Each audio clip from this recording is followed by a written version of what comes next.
जय श्री कृष्णा। आज आपके सामने एक नया सब्जेक्ट लेकर आया हूँ। वह है गुरु हमेशा भाग्य का दाता ही नहीं बल्कि दुर्भाग्य को भी देने वाला होता है। यह विषय एक आप सुनकर चौंक जाएंगे कि ये क्या बोल रहे हैं, लेकिन यह परम सत्य है। अधिक विलंब न करते हुए आज मैं प्रारंभ करता हूँ। आज का विषय भाग्य दाता गुरु क्या दुर्भाग्य को भी कारक माना गया है।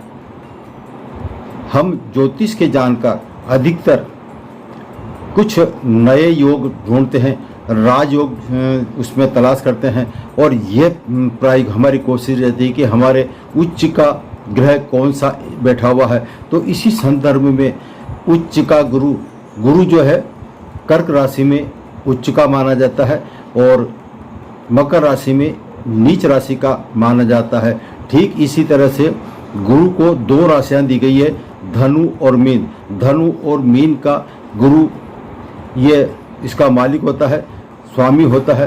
तो ऐसे में यदि किसी की जन्म पत्रिका का आप विश्लेषण कर रहे हैं और कर्क राशि में यदि गुरु स्थित है तो आप तुरंत बोल देते हैं कि आपके गुरु बड़ा प्रबल है और ये भाग्य विधाता है। यह ऐसे जातक को ऊंचाई को छुएगा और यह अपने किस्मत का दाता है।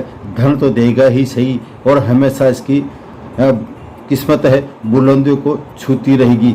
लेकिन ये कहना थोड़ा गलत भी हो सकता है। उच्च का गुरु शुभ ग्रहों के साथ बैठा हुआ हो और स्वग्रही कोई मित्र राशि की उस पर दृष्टि पड़ रही हो तो ऐसे में वो उच्च परिणाम दे सकता है। पाप करती योग में नहीं हो तब भी वह उच्च परिणाम दे सकता है। ये सत्य है कि गुरु भाग्यदाता है और इसकी जो दृष्टियां पड़ती है वो 5वीं, 7वीं और 9वीं दृष्टि से ये अपने इसकी दृष्टियां कही है। तो जिस तरह से कर्क राशि में बैठा होगा तो 5वीं दृष्टि से ये अमृत वर्षा करता है, यानी कि ये जिस जगह बैठता है वहाँ पर ये सब जगह इसकी दृष्टियाँ हैं। 5वीं, 7वीं और 9वीं, विशेषकर 5वीं दृष्टि बहुत महत्वपूर्ण स्थान रखती है। ये एक गंगा जल के समान अमृत छिड़कने वाली कही जा सकती है और 9वीं दृष्टि भी इसी तरह से शुभ मानी गई है। तो आपको एक उदाहरण देता हूँ। गुरु जो है हमेशा गुरु का प्रतीक माना गया है। गुरु क्या होता है? यह मार्गदर्शक देने वाला होता है।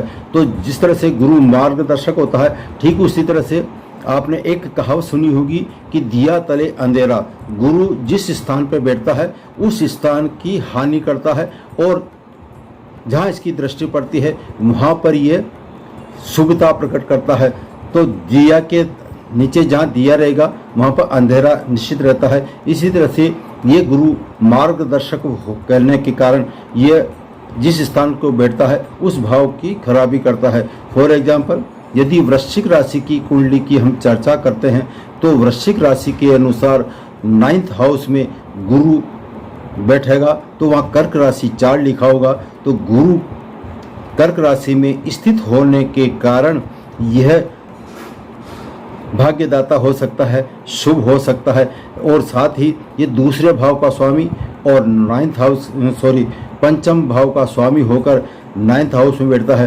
तो ऐसे में गुरु कृपा इसको जरूर मिलती है, ये कहा जाता है। लेकिन जब मैं चर्चा कर रहा हूँ कि भाग्यदाता के साथ दुर्भाग्य का दाता भी है, तो ऐसे में जो शब्द मैंने प्रयोग किए हैं ये इसकी गुरु की जब महादशा प्रारंभ होती है तो उस समय यह अनर्थ करता ही करता है।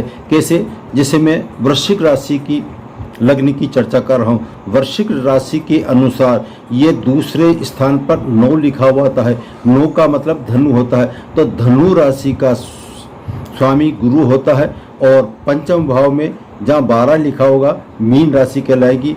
तो धनु और मीन राशि का गुरु जब 9th हाउस में बैठेगा और वहाँ 4 लिखा होगा तो कर्क राशि का कहलाएगा। ऐसे में चाहे कितना ही उच्च का गुरु हो, अपनी मित्र राशि के साथ बैठा हो और शुभ ग्रहों की दृष्टि से शुभता दे रहा हो, लेकिन जब इसकी महादशा प्रारंभ होगी तो ऐसे में दूसरा भाव जो है ये मार्क भाव भी कहलाता है। तो दूसरे भाव के होने के कारण ये गुरु जब इसकी महादशा प्रारंभ होगी तो ये मार्क भाव को बिल्कुल प्रकट करता ही है और अपनी पूरी महादशा में ऐसे जातक को दुखी जरूर करता है। जहाँ इसका भाग्य स्थान पर बैठा हुआ होगा तो इसका भाग्य है वो साथ देना छोड़ देगा और ऐसे निर्णय कर बैठता है जो उसको गलत राह पर पहुंचा देता है। गुरु जो है, गुरु की जब महादशा प्रारंभ होती है तो दूसरे भाव का स्वामी होने के कारण मृत्यु तुल्य कष्ट दे सकता है, क्योंकि मारक भाव कहा गया है। तो मारक भाव का स्वामी होने के कारण जब इसकी महादशा प्रारंभ होती है तब ऐसे जातक को यह अत्यंत कष्ट देता है और संघर्ष कराता है। और आपने एक कहावत सुनी होगी, यदि किसी के खराब दिन आते हैं तो पहले मत हरी जाती है, तो पहले उसकी मति हरेगी और उसके बाद में उसका जो है कार्य प्रारंभ होगा। इसलिए हमेशा एक बात ध्यान रखिए, गुरु हमेशा भाग्यदाता नहीं, ये दुर्भाग्य का दाता भी हो सकता है। और कैसे हो सकता है ये मैंने आपके सामने वर्णन किया है, ये तो मैंने आपको उदाहरण दिया है। इसके अलावा और भी अनेक कारण हो सकते हैं, लेकिन आज सिर्फ इतना ही। जय श्री कृष्ण।